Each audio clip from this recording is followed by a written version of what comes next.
Mega TV viewers அனைவருக்கும் வணக்கம். நான் டாக்டர் நித்யா, சித்த மருத்துவர். சித்த மருத்துவத்தில் ஏதாவது ஒரு நோய்க்கு நம்ம மெடிசன் ஸ்டார்ட் பண்ணுறோன்னா உடனே நம்மளுடைய குடல் பகுதியை தான் நம்ம கிளென்ஸ் பண்ணிவிட்டு அதுக்கப்புறம் தான் நம்ம மெடிசனை ஸ்டார்ட் பண்ணுவோம். ஒவ்வொரு பிரச்சனைக்குமே தனித்தனியான மூலிகைகளை வச்சு நம்மளுடைய குடல் பகுதியை கிளென்ஸ் பண்ணுறது ரொம்ப இம்பார்ட்டன்ட்ங்க. ஏன்னா நம்ம உணவு சாப்பிட்டுக்கிட்டே இருக்கிறோம். தூங்கும்போது கூட டைஜஷன் ப்ராசஸ் நடந்துக்கிட்டே இருக்குது. ஸோ பகல் நேரத்துலையும் நம்ம உணவு எடுத்துக்கிட்டே இருக்கிறோம். ஏதாவது ஒரு உணவு உள்ளே போய்கிட்டே இருக்குது. அப்போது இதனுடைய கழிவுகள் உள்ளே சேர ஆரம்பிக்குது. அது மட்டும் இல்லாமல் குடல் சார்ந்து வரக்கூடிய பிரச்சனைகள் நிறைய இருக்குங்க. கேஸ்ட்ரிக் இஷ்யூஸ் நிறைய பேருக்கு இருக்குது. கேஸ்ட்ரைட்டிஸ் இருக்குது, ஆசிட் ரிஃப்ளக்ஸ் ஸ்டார்ட் ஆகுது, அல்சரேட்டிவ் கொலைட்டிஸ், இதில் முக்கியமாக H pylori infection, IPS condition, இதெல்லாம் சொல்லவே வேண்டாம். ஐபிஎஸ் பேஷண்ட்ஸ் கரெக்டாக சொல்லுவாங்க, உணவு எடுத்த உடனே வயிறு புண்ணாகுது, உடனே மோஷன் போயிடுறேன், ஒரு நாளைக்கு 5-6 முறையே டே டைம் நான் இப்படி ஸ்டூல்ஸ் பாஸ் பண்ணிக்கிட்டே இருக்கிறேன் அப்படின்னு. இன்னும் ஒரு சிலருக்கு கான்ஸ்டிபேஷன் இருந்துக்கிட்டே இருக்குங்க. 2 நாளைக்கு ஒரு முறையோ 3 நாளைக்கு ஒரு முறையோ தான் மோஷன் போகிற மாதிரி ஒரு நிலைமை இருக்கும். இந்த கான்ஸ்டிபேஷன் ப்ராப்ளம் இருக்குது. பொதுவாகவே கட்டை நம்ம எப்படி கிளென்ஸ் பண்ணுறது? ஏன்னா குடலோட ஆரோக்கியம் ரொம்ப ரொம்ப முக்கியம். ஏதாவது ஃபீவர், கோல்டு, காஃப் வந்துக்கிட்டே இருக்குன்னா ஆன்டிபயோட்டிக்ஸ் யூஸ் பண்ணிக்கிட்டே இருப்போம். இதனால் குடல் பகுதியில் இருக்கக்கூடிய குட் பாக்டீரியாஸும் நமக்கு என்ன ஆகுதுன்னா அழிஞ்சு வெளியில் போக ஆரம்பிச்சிடுது. அப்போது இதனால் பேசிக்காகவே நமக்கு இம்யூனிட்டி இல்லாமல் போயிடுது. அப்போது இந்த குடல் ஆரோக்கியமாக இருப்பதற்கு நம்ம எந்த மாதிரியான உணவு முறைகள் எடுக்கலாம், கட்டில் இருக்கக்கூடிய டாக்ஸின்ஸ் ரிமூவ் ஆகிறதுக்கு என்ன பண்ணலாம்? இன்னும் ஒரு சிலருக்கு பார்த்தலாம் இந்த அப்பெண்டிசைட்டிஸ் அப்படின்ற ஒரு பிரச்சனை வந்துருங்க. அப்பெண்டிசைட்டிஸ் வர்றதுக்கு காரணமே குடலில் அதிகமான கழிவுகள் இருக்கிறது தான். ஸோ ஈஸியாக அது சர்ஜரி பண்ணி ரிமூவ் பண்ணிடுவாங்க. ஸோ நம்மளுடைய கட் ஹெல்த்துக்கு அப்பெண்டிக்ஸ் அப்படின்னு சொல்ல குடல் வால் பகுதி அப்படின்னு சொல்லுவோம். இது தேவையில்லாமல் ஒரு ஆர்கனுங்க. அது லார்ஜ் இன்டெஸ்டைனில் ரைட் சைடில் லோயர் அப்டாமனில் ஒரு விரல் மாதிரி நீட்டிகிட்டு இருக்கோம். அதில் ஏதாவது நமக்கு இன்ஃப்ளமேஷன் இருந்தால் சர்ஜரி பண்ணிடலாம் அப்படின்னு நினைப்போம். அப்படி கிடையாது. ஸோ கட் ஹெல்த்துக்கு இது ரொம்ப ரொம்ப இம்பார்ட்டண்ட். ஸோ இதை ரிமூவ் பண்ணிட்டோம்னா நம்மளுடைய குட் பாக்டீரியாஸ் லெவல் குறைய ஆரம்பிச்சிடும். ஸோ பவுல் மூமெண்ட்டும் இதில் அஃபெக்ட் ஆகி நிறைய பேருக்கு கான்ஸ்டிபேஷன் ப்ராப்ளம் வர்றதுக்கும் இது ஒரு காரணம். இப்போது இந்த கட் ஹெல்த்தை நம்ம கிளியராக வச்சுக்கிறதுக்கு, குடல் பகுதியில் இருக்கக்கூடிய கழிவுகள் வெளியேறதுக்கு ஒரு சிம்பிளாக நம்ம வீட்டிலே ரெடி பண்ணக்கூடிய ஒரு ஜூஸ் என்ன அப்படின்றத பார்க்கலாம். இதற்கு என்னென்ன தேவை அப்படின்னா, இந்த கீரை வகைகளில் இது நிறைய பேர் நீங்கள் பார்த்துருப்பீங்க, பட் இதோட பெயர் தெரியல அப்படின்னு நம்ம என்னன்னே தெரியலையே அப்படின்னு யோசிச்சுருப்போம். சோம்பு கீரை. இந்த சோம்பு கீரை அப்படின்னு சொல்கிறது இந்த கீரைகள் இருக்கக்கூடிய இடத்துல எல்லாமே இருக்கும். சின்ன சின்னதாக பார்த்திங்கன்னா இலைகள் ஒரு புல் மாதிரி இருக்கும். இந்த சோம்பு கீரை கட் ஹெல்த்துக்கு இது ரொம்ப ரொம்ப நல்லதுங்க. ரிச் ஃபைபர், ஆன்டி ஆக்சிடென்ட்ஸ் இதில் நிறைய இருக்குது. ரொம்ப காலமாக எனக்கு வயிறு பகுதியில் அல்சர் இருக்குது, ஐபிஎஸ் தொந்தரவு இருக்குது அப்படின்னு நீங்கள் வருத்தப்பட்டீங்கன்னா கவலையே வேண்டாம்.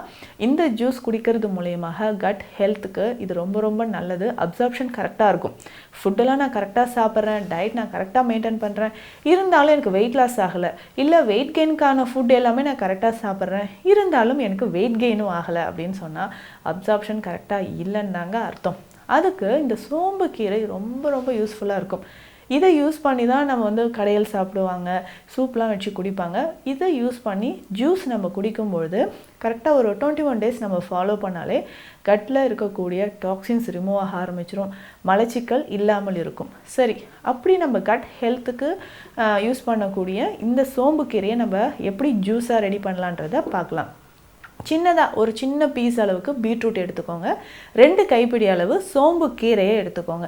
2 கைப்பிடி அளவு சோம்பு கீரை, ஒரு சின்ன பீஸ் அளவுக்கு பீட்ரூட் இதுவும் எடுத்துக்கோங்க. இதில் 1/2 டீஸ்பூன் அளவுக்கு சீரகம் இதில் சேர்த்துக்கணும். சித்த மருத்துவத்தில் அஷ்டச்சூரணம் அப்படின்ற ஒரு மெடிசன் இருக்குது, இதையும் வாங்கி வச்சுக்கோங்க. இந்த அஷ்டச்சூரணம் ஒரு 1/2 டீஸ்பூன் இதனோட சேர்த்துக்கணும்.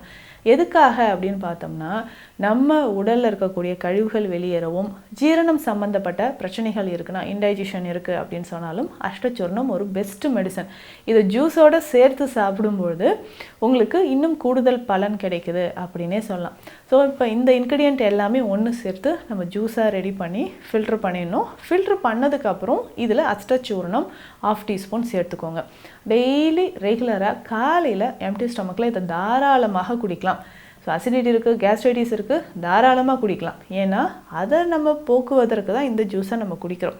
ஸோ அல்சர் இருக்குது அப்படின்னு சொல்கிறவங்களும் இந்த ஜூஸை ரெகுலராக 21 நாட்கள் நம்ம குடிச்சிட்டே வரணும். அடிக்கடி உணவில் பார்த்திங்கன்னா பீட்ரூட், கேரட், கீரை வகைகள், நீர்ச்சத்து இருக்கக்கூடிய அந்த காய்கறிகள் இது எல்லாமே நம்ம யூஸ் பண்ணிக்கணும். கண்டிப்பாக கட் ஹெல்த்துக்கு மலச்சிக்கல் இல்லாமல் பார்த்துக்கோங்க. இது 21 நாள் இந்த ஜூஸை நீங்கள் ஃபாலோ பண்ணிக்கிட்டே வரும்பொழுது உடலில் நிறைய மாற்றங்கள் நடக்க ஆரம்பிக்குது. அடுத்து முக்கியமான இன்னொரு ஆர்கன், அது எப்படி கிளென்ஸ் பண்ணுறது அப்படின்னு நம்ம தெரிஞ்சுக்கலாம். அதுதான் பெண்களுக்கு ரொம்ப முக்கியமான யூட்ரஸ், கர்ப்பப்பை. இந்த கர்ப்பப்பையை கிளென்ஸ் பண்ணுறதுக்கும் இன்னும் நிறைய பேருக்கு பார்த்திங்கன்னா வெஜினா. ஸோ வெஜினாலேயும் நிறைய ப்ராப்ளம்ஸ் வருது. ஸோ ஒரு வெஜினாவில் ஒரு ப்ராப்ளம் இருக்குது, ஒயிட் டிஸ்சார்ஜ் ஆகுது, சிஸ்ட் இருக்குது, ட்ரைனஸ் இருக்குது. ட்ரை வெஜினா இன்றைக்கி பெரும்பாலும் நிறைய பெண்களுக்கு, ஸோ இந்த மெனோபாஸ் டைமில் இருக்கக்கூடிய நிறைய பெண்களுக்கு இந்த ப்ராப்ளம் இருக்குங்க. ஸோ இதுக்கான ட்ரீட்மெண்ட் எடுக்கலாம் அப்படின்ற ஒரு முயற்சி யாருமே ஆரம்பத்தில் எடுக்கிறதும் கிடையாது. ஒயிட் டிஸ்சார்ஜ் இருந்தால் அது அப்படியே அதனோடையே வாழ நம்ம பழகிக்கிறோம். ஸோ அந்த மாதிரி இல்லாமல் கர்ப்பப்பை சம்மந்தப்பட்ட பிரச்சனைகள், நிறைய பேருக்கு பல்கி யூட்ரஸ் அப்படின்ற ப்ராப்ளம் இருக்கும். இது பெரும்பாலும் இன்றைக்கி நிறைய பேருக்கு இந்த பல்கி யூட்ரஸ் இருக்குது, எண்டோமெட்ரியோசிஸ் கண்டிஷன் இருக்குது, இதில் ஃபைப்ராய்டு சம்மந்தப்பட்ட பிரச்சனையும் இருக்குது. இது எல்லாமே சரியாகிறதுக்கு நம்ம இந்த ஜூஸை ரெகுலராக குடிச்சிட்டு வரலாம். ஸோ ஒரு சிலருக்கு பார்த்தோம்னா இந்த வெஜினல் இன்ஃபெக்ஷன் அடிக்கடி வந்துகிட்டே இருக்கும். ஸோ ஏதாவது நம்ம டாய்லெட் மாற்றி யூஸ் பண்ணிட்டோம், இல்லை பீரியட்ஸ் டைம் முடிஞ்சும் எனக்கு இன்ஃபெக்ஷன் அதிகமாக இருக்குது, ட்ரைனஸ் இருக்குது அப்படின்னு சொன்னால் இந்த ஜூஸை நம்ம ரெகுலராக குடிச்சிட்டு வரலாம்.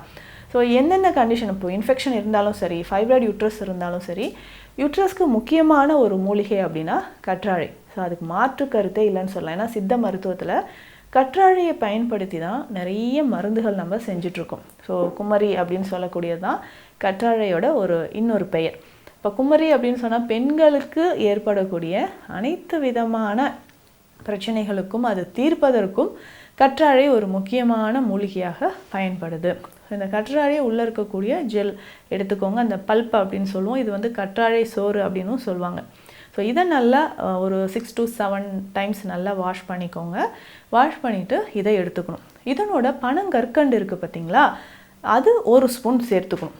இதனோட நம்ம என்ன பண்ண போகிறோம்னா சதாவரி அப்படின்னு சொல்லக்கூடிய தண்ணீர் விட்டான் கிழங்கு, இந்த பொடி 1/2 டீஸ்பூன் சேர்த்துக்கணும். மஞ்சள் 1/2 டீஸ்பூன் சேர்த்துக்கணும். ஸோ இதை நல்ல ஜூஸாக நம்ம ரெடி பண்ண போகிறோம்.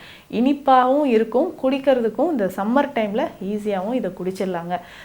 இதை நல்லா ஜூஸாக ரெடி பண்ணிவிட்டு, ஏன்னா இதில் பனங்கற்கண்டும் சேர்த்துருக்கோம் இல்லைங்களா, ரொம்ப ரொம்ப ஹெல்த்தியாக இருக்கும். ஹீமோக்ளோபின் லெவல் இன்க்ரீஸ் ஆகிறதுக்கு, ஒயிட் டிஸ்சார்ஜ் குறையிறதுக்கு, சருமத்தில் இருக்கக்கூடிய பிரச்சனை, நிறைய பேருக்கு ட்ரை ஸ்கின் இருக்கும், ஹேர் ஃபால் இருக்கும், டேண்ட்ரஃப் இருக்கும், இதுக்குமே இந்த ஜூஸை நீங்கள் குடிக்கலாம்.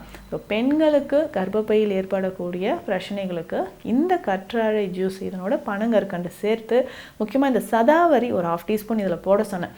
இந்த சதாவரின்னு சொல்கிறது பெண்களுக்குனே இருக்கக்கூடிய ஒரு அற்புதமான ஒரு மூலிகை. சித்தர்கள் இதில் நிறைய மருந்துகளும் செய்து கொடுத்துருக்காங்க. லோ பேக் பெயின் இருக்கா, நின்றுக்கிட்டே இருக்கிறதால குதி கால் வலி இருக்கா, கர்ப்பப்பை சம்மந்தப்பட்ட இன்ஃபெர்டிலிட்டி இஷ்யூஸ் இன்றைக்கி நிறைய பெண்களுக்கு இருக்குது. ஸோ பிசிஓடி ப்ராப்ளம் இருந்தாலும் இந்த ஜூஸை நம்ம டெய்லி காலையில் எம்டி ஸ்டொமக்கில் குடிச்சிக்கிட்டே வரலாங்க. அவ்வளவு நன்மை தரக்கூடிய ஒரு விஷயமாக இது இருக்கும். ஸோ கற்றாழையோடு நம்ம பனங்கற்கண்டு, சதாவரி பொடியும் மஞ்சளும் சேர்த்து இந்த ஜூஸை குடிக்கும்போது யுட்ரஸில் இருக்கக்கூடிய டாக்ஸின்ஸ் நமக்கு வெளியேற ஆரம்பிக்குது. ஏன்னா கழிவுகள் தான் இதனுடைய முக்கியமான காரணம். நிறைய பேருக்கு இந்த ஃபெலோபியன் டியூப் பிளாக்கேஜ் இருக்கும், இதனால தான் கன்சீவ் ஆக முடியல. நம்ம என்னென்னவோ ட்ரீட்மெண்ட் எடுத்தாலும் ஏன் ஃபெயிலியர் ஆகுதுன்னா ஃபெலோபியன் டியூப் பிளாக்கேஜ் இருக்குது. அப்போ கழிவுகள் எல்லாமே சேர்ந்து தான் இந்த மாதிரி டியூப்பில் எல்லாமே நமக்கு பிளாக்கேஜ் இருக்குது. ஸோ அது சரியாகிறதுக்கும் இந்த ஜூஸ் நமக்கு ரொம்ப ரொம்ப யூஸ்ஃபுல்லாக இருக்கும். அப்போ இதை தொடர்ந்து குடிக்கும்பொழுது நம்ம யுட்ரஸ்லேயும் வெஜினாலையும் இருக்கக்கூடிய கழிவுகள் வெளியேற்றப்படுது. நமக்கு ஏதாவது இன்ஃபெக்ஷன் இருந்தாலும் சரியாக ஆரம்பிக்கும், கட்டிகள் இருந்தாலும் நமக்கு சரியாக ஆரம்பிக்கும். ஸோ பெண்கள் தவறாமல் இதை எடுத்துக்கோங்க. ஒரு 21 டேஸ் ஃபாலோ பண்ணுங்கள், உங்களுக்கு நல்ல ரிசல்ட் இருக்கும். மீண்டும் அடுத்த பதிவில் சந்திக்கலாம். நன்றி.